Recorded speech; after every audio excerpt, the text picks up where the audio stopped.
Good evening, everybody, and welcome to another We the People.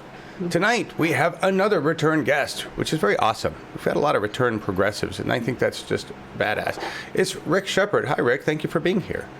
Thanks for having me on again. It's a pleasure to be here. Yeah, it's really awesome. And of course, we have the lovely Laura Livengood, who will be... Hi, everyone. Yeah, thank you. Hi, Laura, for being here. Just so everybody knows, it is hot in all three of our locations. Yes. So you will be able to see this from our cameras. And we're all dealing with 90-degree weather. And so Laura, take your questions in chat. Thank you all for being here. Tonight, We the People. Rick, CD2. Yes. And Mark Amodi, or Amadi, or Amade, or any number of ways apparently his name's been pronounced recently. You're running again. This was we watched what happened last time. There was a lot of different Dems in the race and in the primary, and from what I understand, there was some rigging potentially going on. Why run again? What's going to be different this time? Well, this time we're going to win. I like that. What else is going on that's different? I know you told us in Green Room that you hadn't stopped. You've just been continuing to talk with the community. What's going on? Well, I've been an activist in this community for over a decade. In addition to occupying Wall Street, I've also been here in Northern Nevada making change locally. So I stood up to a racist law enforcement that has been selectively enforcing laws on Black, brown, poor, and disenfranchised communities for years. And eventually I got the chief of police fired as a result of it. Oh, wow. So, I came at this from the perspective of trying to make the world a better place, and I just keep scaling up the effort. That's awesome. And you were also talking about what you're hearing from constituents in CD2, which we're going to take a look at that. It's a pretty large area of Nevada. But you were saying that even people that supported Trump weren't that fond of Mark. What's going on there? What's the problem? Rural Nevada faces the same concern that the rest of America faces, which is access to good quality, affordable health care. Unfortunately, they just have it worse than most people. There are so few providers in those rural communities because of the population that they end up driving hours one direction or another to get even basic services. Then when you couple the fact that so many of the jobs out there are small business owners, so the health insurance premiums are substantial, to say the least, from both the employer and the employee's point of view. So you have these catastrophically high deductibles and premiums and copays, coupled with having to drive hours back and forth to get basic services, only to then have to wait because everyone else is doing the exact same thing. Meanwhile, the current congressional representative from my district has voted to repeal the Affordable Care Act 60 plus times, having nothing underneath it. Wow. Not even the Koch brothers could manufacture an excuse not to do Medicare for all. It's the only solution that covers everyone. It's the only solution that guarantees that nobody has to go through medical bankruptcy or die because they chose to risk it, basically. Nothing costs less, nothing does more. And to be on the wrong side of this, you're either a useful idiot or a tool of power. There's no middle ground on this. You cannot present a cogent argument that is anti-Medicare for all. No, I mean, a lot of people still try, but I don't think you can. There's just no, so solid. I like that statement. We'll talk more about Medicare for all a little later in Progressive Jeopardy. Let's take a look at your district. It's huge. It is. It's 48% of the state. And by all accounts, on the next census redraw, it may grow. Wow. Would you be up for splitting that at some point, or probably? Here's the thing. I would love to split off the rural district, a rural district, and let a representative focus on their needs, because they are genuinely very different from those of Reno, Sparks, Carson. So that would be ideal. But although our population has grown, I don't believe it has grown enough relative to the growth of other states. So instead of getting a fifth representative, we might just add real estate to CD2. I understand. And just so everybody understands what Rick is talking about here on the map, Carson City, Reno, and you named a couple others were the major metropolises in this area? Yeah, there are many other towns, but those are the ones most people would think of. Right. So that's the area of Nevada we're talking about, everybody. And predominantly red. I mean, it's the last election. Who was this guy? Mark? Well, it took 58%, and Clint who was a Democrat, 41%. That's not that bad, is it? No, not that bad, really. And an improvement. I believe the last general election contest was split by like about 21 points. So that is a narrowing of the gap. That's a good sign. Also keep in mind, just as little as like 2 election cycles ago, Nevada would have been reasonably called purple, maybe even red. Right. But now we've got a state that has a Democratic governor, Democratic lieutenant governor, the Democratic legislature, female dominated, first one in the nation. 3 out of our 4 Congress people are Democrat, and both of our senators are Democrat. Now, granted, some of those Democrats aren't worth their weight, in my opinion, but as far as being red or blue, we're down to exactly 1 federal level representative that's on the red team. So it seems pretty blue to me. Yeah, and there's been some progressive legislation that Nevada's been pushing forth. We were talking about that. Was it cannabis and abortion rights were 2 things. So it seems to be moving in the right direction, right? Yes. And that sounds good. The constituents are ready for some change. It's about time. I'm impressed with that. Let's talk about. I want to talk about real quick. Your governor just vetoed national popular vote, and we were talking about that. So your House, your Senate, they passed it, moved it on through. What's up with your gov?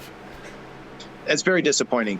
And I don't have a good argument for pushing against a national popular vote. Okay. Anybody that's pushing against it ultimately is saying, I want something other than 1 person, 1 vote. I want some fraction of our population's vote to count for some fraction more than 1.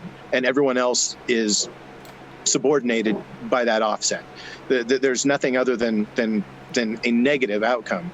And each time we've seen the Electoral College screw up, it has screwed up in favor of handing it over to an authoritarian Republican leadership. So for a Democrat to fail to recognize that is very disappointing. Agreed. Yeah, it's but we're working on that. Let's play Progressive Jeopardy. We talked about this, and I'm looking forward to this because this really opens up into more about Medicare for all and other things. So your categories are, and remember you have to answer in the form of a question. We play for unicorns. They're not worth anything, but it's all we got. All right. Your categories are A League of Their Own, Affording Access, and Rick Says. Let's start with A League of Their Own for 100 unicorns, please. All right. The question is, this Nevada CD2 incumbent has a lifetime score of 5% by the League of Conservation Voters. Now, who is Mark Amadei? Outstanding. Who's Mark Amadei? Your opponent. You actually had a tweet that referenced, or maybe it was on your issues page in the climate. It referenced a 3% score and recent on something. Not a very big climate forward guy, is he? Not really. I've been reaching out to him for years with climate ideas, and it's challenging to get anything that looks like a positive response from him. Strangely enough, I had more positive responses from Dean Heller than I've had from Mark Amadei. Dean Heller? Really? Yeah. And this was something you were also talking about in Green Room, that one of the reasons that you are running, that you chose to challenge Mark, was that you are an activist. You tried to reach out, you continue to try to reach out, and you get no response, right? Nothing. Yeah, they're form letters at best, and never, you're right, I'm doing that. It's always, here are the myriad reasons why I'm choosing to disregard your thoughts and prayers. Nice. Yeah, he doesn't have much to say on the Green New Deal other than we'll see what happens. Basically, this is him saying we'll see what happens, and his concern is economic. And what do you have a question? That seems to be the big Republican pushback. Well, it's going to affect the economy and jobs. What are constituents, how are your constituents thinking about the climate emergency? Are they thinking about the climate emergency and about jobs transition? Talk about that. The climate change is front and center with most of the people that I associate with, but I associate with a lot of activists, so that's a skewed population.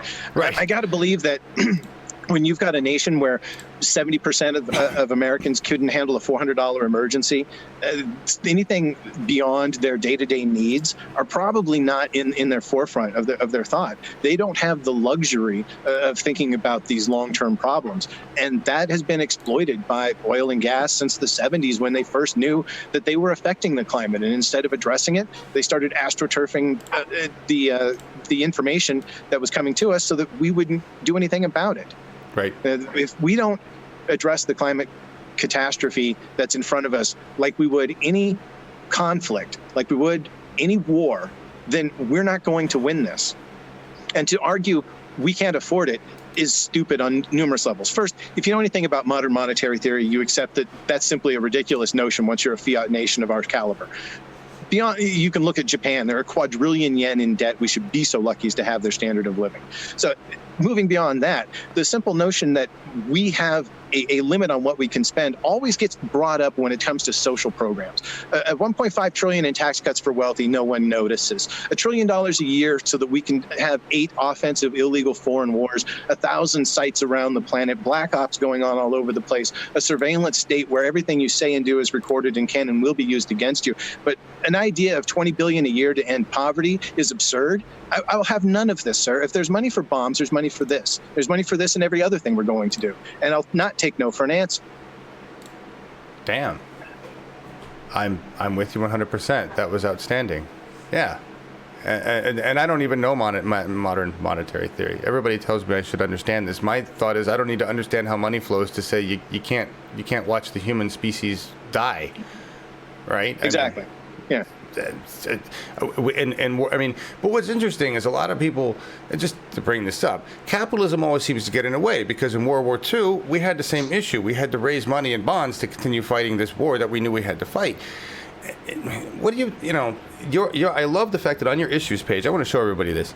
You go to a campaign website and you look at their issues page. You look at the order of the issues, and the first thing on his issues page is climate change. All right. The first thing I found on Mark Amodi's page was the Second Amendment. He's concerned with guns. Are you signed on to the Green New Deal? Are you a Green New Deal? I'm certainly a fan of it. They haven't asked my opinion. I don't know that I would carry any more weight than any other civilian supporting the idea. Sure. But absolutely.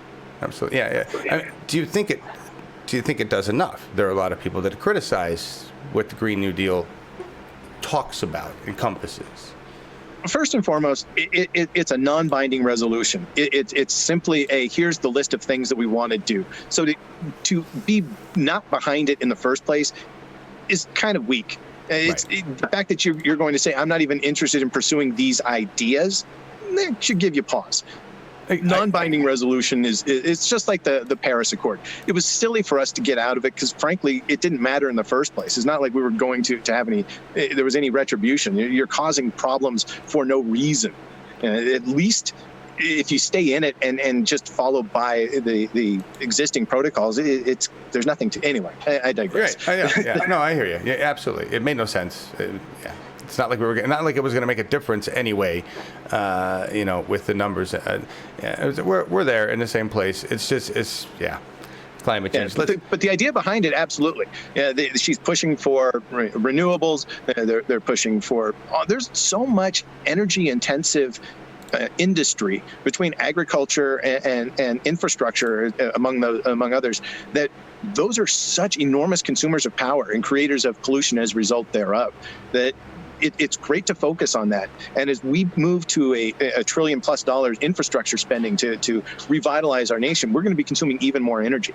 So energy production is something we're going to have to be cognizant of. And here's a great thing. You were getting on the point before about how capitalism manages to make everything go to hell eventually.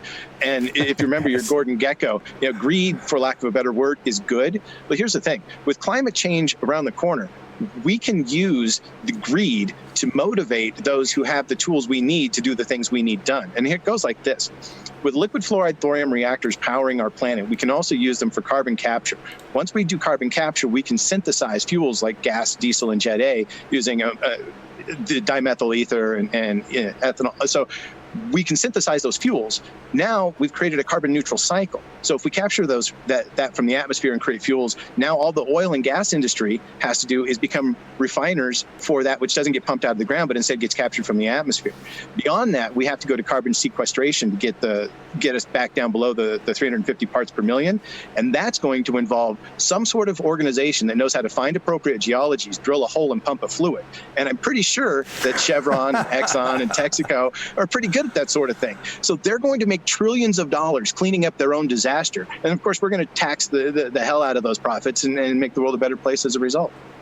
All right. So in your version, we build these liquid fluoride thorium reactors. And we let corporations make money. We keep capitalism in place and just let it do what it needs to do to save the species. If you look at capitalism as a machine and our government as the drivers of it, you can make capitalism do good things. It's when you let the capitalists run and be their own boss, that's when things fall off the rails. Now, if we do our job right, we're going to move into a post-scarcity society. We'll be Star Trek before you know it, and we will look at capitalism as a quaint thing that we no longer participate in, or at least is relegated to a back burner. But between now and then, we can at least use it to our own benefit and stop letting it run roughshod over our environment and ourselves. I like that optimism. I'm all about heading towards Star Trek world and just laughing at the idea that we need to pay for anything capitalist way. Yeah, I hope we get there. I hope we can do this. And if we can use capitalists as a tool to get there, great. Just got to eliminate that greed aspect at some point. And you manipulate the greed aspect. Make it serve you. True, but ultimate goal, really, right? What you're talking about, we're talking about, right? It kind of lends into UBI, right. The idea that all of basic human needs need to be taken care of because we can take care of them, and then there shouldn't be as much problems with greed, right? I'm hoping. Right. Yeah. Well, even if it doesn't eliminate greed, because you're still going to have competitiveness, you'll have psychopathy. There are going to be motivators that are going to make people do things like that. But what you can do is mitigate desperation. Once people are no longer afraid and no longer desperate, and there's no urgency in front of them, then they can step back and think about something that matters. Something that long term has consequence, like climate change. Well said, and very true. Right? People that are worried about their own survival in their little bubble aren't thinking about the existential crisis of humanity. It's not an accident that every day we get squeezed closer and closer to just that reality. Yeah, very true. All right. Affording access? Go to that one. Affording access for 100 unicorns, please? Yeah, we'll just go into that. This state ranked 31st in healthcare, according to a 2018 U.S. News Best States survey. What is Nevada? Yes, it is Nevada. And not that we've got any state that's really cranking great in healthcare, but Nevada 31st isn't all that good. What are you hearing from constituents about healthcare? And we talked about this a little bit, but you Medicare for all the way. The only people that are still holding out for anything that looks like shoring up the Affordable Care Act or mentioning the ACA in any way are the establishment Dems that are the exact impediments to folks like myself and Amy Vilela from last run. The only people that are pushing for that are ones who are, frankly, already comfortable. They're not worried about any of the things that we were talking about earlier. So they can fixate on whether or not the president is acting presidential or other such, I would rather he wasn't a vulgar human being, but I'm far more concerned about policy. And to be so wrapped up in tribalism and identity politics and what his latest tweet, his latest typo is, it's missing the point. Right. Because really the problem is Congress. If we're going to be honest, if Congress was doing their job, Trump wouldn't be there, and we all, but it's better ratings to focus on the tweets. Right, and it keeps everybody distracted. You mentioned this, and I loved it. You said only the people that are comfortable with it, holding on to that, want to give people with access and keep the plan. This is Mark's healthcare, and this is what he says. I want to increase people's access to quality and affordable care. There's like boilerplate corporate Dem statement. And then we have your website, and I just want to read this. You know this, but I just love this. We will have a single-payer healthcare system like the rest of the developed nations have enjoyed for decades, and we will treat mental health with both genuine concern and proper funding. Boom. Easy enough. And how do we afford it? Well, not even the Koch brothers could come up with an excuse not to do it. We know it's cheaper. We've already proven that. Yeah. I appreciate the softball question. I don't know what else to ask you. There's really no logical questions for me to ask you other than we need to get rid of the people to put this in place. I mean, and other than Mark, are there any big roadblocks in the government? Your governor, probably? Of course. Yeah. Unfortunately, the roadblocks to Medicare for All are not limited to one side of the aisle. Yeah. The Democrats here in Nevada have two distinct formats. There are those who are on the correct side of Medicare for All, and then there are those who receive an endorsement from Harry Reid. And every single candidate or representative in the state of Nevada. You've got Ruben Kuhn and Horsford, Sisolak, Rosen, Masto. Everybody that gets a Reid endorsement is on the wrong side of Medicare for All. Despite Medicare for All polling at 80% plus, you have a 0% response on a Reid endorsee. And I got to ask you, is that a coincidence or a criteria? I don't know. You DM'd that stuff to us in a tweet, which I thought was great. Then you listed all of the Reid endorsees so that I could look them up. And I went to Ruben first because Ruben was the disgraced candidate running against Amy, right? Yeah. Who had to leave because of sexual harassment charges, was it? Yeah. And then instead of backing Amy after Ruben had stepped down, because Amy was already in the mix, she had a Justice Democrats and Our Revolution, a brand new Congress. I mean, everything that she needed was already in place. And if they genuinely cared about just winning for the team, because she's running as a Dem, right? If they just genuinely cared about winning as a team, they would have just backed her. She was already in the mix. But instead, they shoved Horsford into the mix, and then the Reid machine did what it does. Yeah. Yeah, and everybody understands this is really unfortunate, and ties back to rigging because Harry Reid very much responsible for the Hillary delegates out of Nevada. And the Hillary votes out of Nevada. He's the one who basically went to the casinos. Correct me if I'm wrong here, because you probably know this better than I do. But we were watching it. He went to basically the casinos on the day of votes and said, "Give all your people time to go vote." Right, yeah. But they got to vote for Hillary. Pay them to go vote, and then line them up in the right way. Right, exactly. They go vote for Hillary, and Harry Reid. I was really disheartened to find out he was still alive, apparently in a wheelchair and meddling in Democratic politics still. That's unfortunate. It does bother me that it continues to have influence despite not being an elected official. Yeah. I can understand when he's a senator of your state that it carries a certain panache, a certain level of influence, but he's an elderly retired man who's battling a significant illness, and I'd much rather focus on fixing other things instead of distracting ourselves with his opinion on these things. He will never have to worry about health care. He's dealing with something that is usually deadly in just a few months, and he may end up beating it, which certainly speaks to the value of early detection and prevention and throwing the proper resources at a problem. So he and Alec Trebek are both, seemingly beating the odds, and maybe one day the 99% will see such benefits. Wasn't Alec Canadian though? So he'd get that out of Canada. That's true. Yeah, he's probably got that. Whether he needs it, he doesn't need. He's rich, but he's got it in Canada. It takes care of him. True enough. Yeah, we pay for Harry Reid's quality health care. We True. Right. I'm so glad we do that. I'm not actually bothered by that. Again, I would love to just beat the disease and be done with it. That would be fantastic. And if he gets to be one of the first, then so be it. I don't begrudge the man health care. I would just like to see the same kind of care sent to everybody else. Okay. I mean, I begrudge him health care when he won't give it to everybody else. That's me. Okay. You're running for office. You have to be nicer. He wants it for everyone. I know. I just have a question along these lines. I don't want to jump in the middle of it. It just is perfect timing. No, go for it.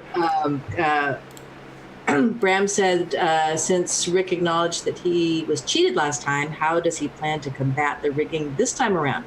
Great question.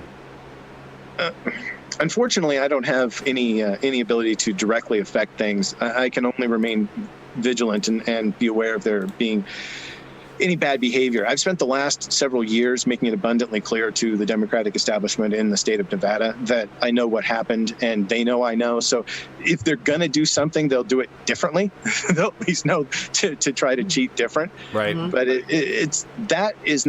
that's not even my strongest concern. I don't think that they'll try to do anything locally. Again, it's good that we have a good Secretary of State. Her name's Barbara Sagaski. She's a Republican, but I've never had any issues with respects to voting being available, polling locations being open, registering people to vote. I don't have any discernible issues with the election process in Nevada. So it's just getting through the Democratic establishment, and basically I'm bypassing it this time. Yeah, because you found a way to not need it. You don't have to rely on it Exactly. for anything, really, and they're not going to help you. No. We talked about rigging, and that we'll go to our final Jeopardy question, which really leads into talking about rigging, just for fun. The final question is on Rick Says. For 500 unicorns, please. Yeah, 500, a special one. Nice. We will not tolerate a repeat of the rigged blank. Rigged blank. That would be the 2016 Democratic primary. Absolutely. Like I said, we're just talking about that. And we are actually making a lot of, I don't know if you're seeing this within the state level parties, the county parties in your area, but really more of a concerted effort on looking at how the convention might go down and what we can do to prevent cheating. Are you having anybody talk to you about that in Nevada now? There have been some good changes that we've implemented. This coming up election cycle, this caucus there will be early voting. There will be Nice. mail-in option. You can still caucus on the day of, but you're not required to, which really opens it up for people who have health and mobility issues, people who have to work, or people who are out of town, people that just don't want to go and expose their vote, or be crammed into a room where they're exceeding fire codes because there's a good turnout. So I think we have in place mechanisms that should address many of the shortcomings from the last cycle, and Right. I hope that will mean a greater turnout and just overall people being happier with the process. Yeah, that's good. I mean, it's encouraging to hear you say that, because we worry about that and a lot right at this point. In Oregon, Yeah. there's a lot of we're uncovering a lot of corruption involved in the delegate selection process, which will affect Bernie Sanders and other progressive delegates. So it's but it's good to hear. The DNC moving the superdelegates to the second round was the concession that they gave, but now you see that's the reason why, one of the strong motivations behind there being such a wide field. They need to dilute the vote so that Bernie can't get 50% plus one, force it to a second round, so then they can anoint the corporatist of their choosing. Absolutely, but so many of them are going to be gone. I mean, they're also killing them with the debates to have the number of votes they have to have, by debate. So they've made it challenging, but I think we seem to be more together as a progressive alliance this time. Do you feel that too? Oh yeah, and I think a lot of it has to do with the fact that when you've abandoned all hope, when you're desperate, you don't have any plan B. It's pretty easy to focus hardcore on plan A. We've seen the DCCC rig. We saw the DNC rig. We heard Steny Hoyer's own voice as he was telling us how things were being rigged. Yeah, we did. And yet, no one went to jail. A couple of people lost their job and were temporarily inconvenienced. But otherwise, there's been no meaningful addressing of this. If you're going to say anything of the Republican Party, at least they went through their primary honestly. And despite their best efforts, they got the guy they didn't want. I can't even believe you just said that, and I don't disagree with you. And to your point, I just got to tell you, Donna Brazil is on the Rules Committee of the Democratic National Party. She's National Level Rules Committee and also a Fox News pundit. So she's still a part of the party, still there doing things, and I don't even know why. So it's rampant. It's all over the place. It's ridiculous. Thank you for running. We need to replace people like Mark with people like you. I appreciate that. Laura Livengood, do we have any questions from the audience? I do have one last question. Expanding Electron said, Rick, what do we do with the military part of the military industrial tech finance? Which you've got some up there in your area, I believe. Yeah, just a bit. I'm sorry, what do we do with the military industrial what now? The military part of the military industrial tech finance complex. Oh, well, we could do any number of things. I mean, I'd like to see a dollar for dollar transition off of the Defense Department onto NASA. We can just move that same genius over to someone that's trying to do something that doesn't suck. That's a good place to start. Nice. We could shave a few $100 billion off of their budget entirely and still be well in advance of anybody else. So there's a couple of options. Ending our 8 unfunded, undeclared, unholy foreign wars. And there again, moving to liquid fluoride thorium reactors. When we start creating our own fuels, we can stop pretending gas stations like Saudi Arabia and Venezuela matter to us, and we can stop using the military-industrial complex as the negotiating arm for big oil. Yeah. Well said. Any others? I've got plenty of hate in my heart for Wall Street. Want to bash on them for a minute? No. I meant Laura Livengood. Any other questions? No? Oh, you're muted, dear. All right, great. We will move on. That was. You can bash Wall Street if you want. Okay, bash Wall Street. Well, here's the thing. I would like to see social programs funded through a Wall Street transaction tax. And think about if healthcare is paid through by Wall Street, that flips the script on their motivations with respects to healthcare. Right now, they get you on the comeback. They don't want to cure disease. They want you to keep popping pills forever. Right. But if they've got to pay for those pills, now suddenly cures have become the cost-effective solution. We can use greed as the motivator to get to the answers that we need. Yeah, then I see a sick world where they cause disease so that they can invent cures. But I understand where you're going there, and I'd love to see us make just Wall Street in general pay its fair share for what it has earned off of our backs. Oh, absolutely. The fact that nobody went to jail, Blankfein, Paulson, Geithner, AIG, Bear Stearns, Goldman Sachs. I got a voodoo doll of Jamie Dimon I stick pins in on a regular basis. There's a campaign quote. That's all. I mean, it's true. Anybody that has money can subvert the justice system. Just how much does it cost me to buy the lawyer to get out of this murder or whatever I've done? On that justice reform, and then climate justice. What are your thoughts on both of those? All right, so criminal justice reform obviously is a big deal. We've got more people in prison than anybody else, and despite populations, and we see the disproportionate enforcement on Black, Brown, and poor communities, immigrant communities. That's so well documented. Police in America kill over 1,000 human beings every year, and that's just what we know about. That's a human being every 8-hour shift. And we've seen this. We see it time and again. We see the body cams. We see the dash cams. We see nonviolent citizens. We see them sitting in their car, obeying orders. We see them running in terror from the officer that's about to kill them. We see them lying on the ground, crying for their existence. And then we see law enforcement get away with it. Yeah. And this is systemic. It is everywhere, and it starts from the top down. We have a surveillance state that begins and ends with 3-letter agencies and military-industrial complex kicking down up-armored Humvees and MRAPs and all manner of other weaponry so that we can have, a bunch of soldier-looking operators go defend a pipeline against a bunch of old ladies praying in a river. Yeah, it's refreshing to hear a candidate talk so strongly about the police state and the abuse by police. I have no problem having police, but I'd like them to actually be servants of citizens instead of some kind of crazy gang. What do you think? I mean, I'm a fan of community justice reform. How do you think we go about reforming our police? One of the first things I would like to see is civilian oversight panels where they genuinely have some teeth. One where they get to see all the unredacted footage from everything firsthand. One where when they make a judgment, there's something that happens. It's not just a recommendation, that there is something enforcing behind it. And I want that panel made up of people who are not and never were cops, never were lawyers. I don't want anybody except mainstream folks who are selected. You can do it by lottery or however you want to randomize it and make it respectable. But I need people to be able to tell them no and make it stick.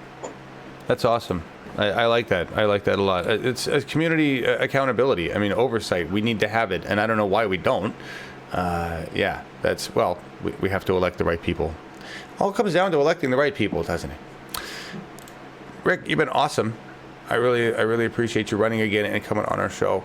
And your tech setup was great as well. That made it all so much easy. Thank you. Hey, I got better lighting this time than the last go round, so it should be easier to do what we do. That's great. That's great. Tell everybody where they can go to help you, donate, and we've got a slide here for your campaign site. Yeah, rickshepard.com. Pretty straightforward. You can find me on Twitter and Facebook if you're so inclined. I'd love to hear from you. Feel free to send me an email or send me a tweet, and we'll get together. Awesome. Yeah, you seem pretty active on there. I noticed. So that's great. Thank you so much, Laura Livengood. No more questions. Just want to make sure. No more questions, but let me pitch who's next. Oh yeah. We've got Anthony Clark Part 2 on Thursday. We're rescheduling. We had some tech problems last week, and he was just killing it, so we wanted to give him another chance to kill it again. And then next week we have Jose Caballero, and I can't remember. Hold on, right here. He is California District 53, running against Susan Davis. So he will be on the 19th next week. That's and awesome. other special programs in the works. I'll let you know. That's awesome. Thank you so much, Rick. Thank you so much for being on the program. And I always appreciate chatting with you guys. This is great. Thank you very much. You're welcome. Thanks, sir. Everybody out there, thank you so much for joining us and being a part of the conversation. Marcus, of course, always chooses our end song, and today we have New Model Army, Angry Planet. We're going out with. I've never heard of them or the song, and we thank Marcus so much for bringing us this. Thank you all for being here. Donate if you can. Donate.uphillmedia.org. And share this event, please, because it's not about us. It's actually about Rick, and the more people that see this, the more help he gets. Thank you all for being here. Thank you.